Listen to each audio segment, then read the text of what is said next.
Бүгінгі жобамызда біз парольдерді қауіпсіз және оңай қолжетімді түрде сақтау үшін Task Manager атты веб қосымшаны әзірледік.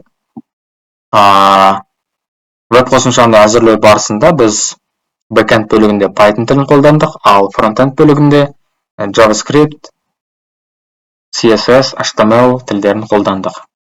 Осы кезде біз бастау деген кнопканы басамыз. Егер бізде аккаунт болатын болса, кіреміз, егер жоқ болса, тіркеу бөліміне өтеміз. Біздің жағдайда аккаунт бар деп елестетсек,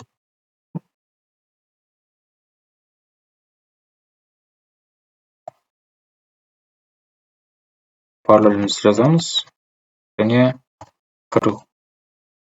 Содан кейін бізде жүйеге сәтті кірдіңіз деген жазу шығады.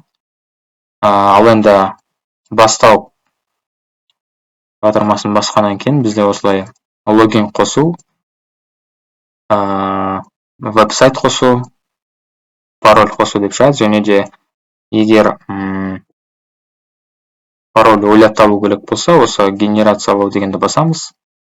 Алдымен веб-сайттың атын жазамыз. Біз өзіміздегі басқа сайттағы, менің жағдайымда ол мысалы youtube.com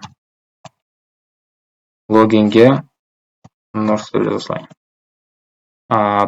Парольге мен осылай қойдым делік. Ал енді қосу деген батырманы басқаннан кейін бізде осылай ескертулер шығады. Яғни жасанды интеллекттің ұсынысы бойынша бұл құпия сөз ағып кеткен деректер қорында осынша рет ағып кеткен немесе қолданылған.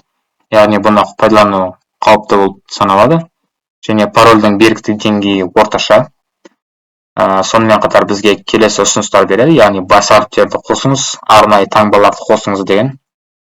Біздің жағдайымызда, яғни біздің жобамызда бұл жасанды интеллект осы ағып кеткен деректер қорынан орындағы құпия сөздермен біздің жазып отқан құпия сөздерді салыстырып, екеуінің айырмашылығын тауып бізге шығарып тұр.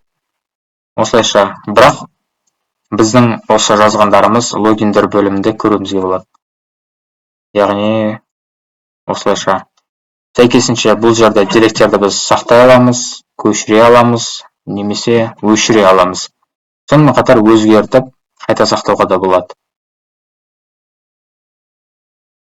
Жалпы біздің веб қосымшамыз осындай қарапайым, дегенмен де жасанды интеллект көмегімен жұмыс жасайды. Және де бұл локалды желіде жұмыс жасайды. Назарларыңызға рахмет.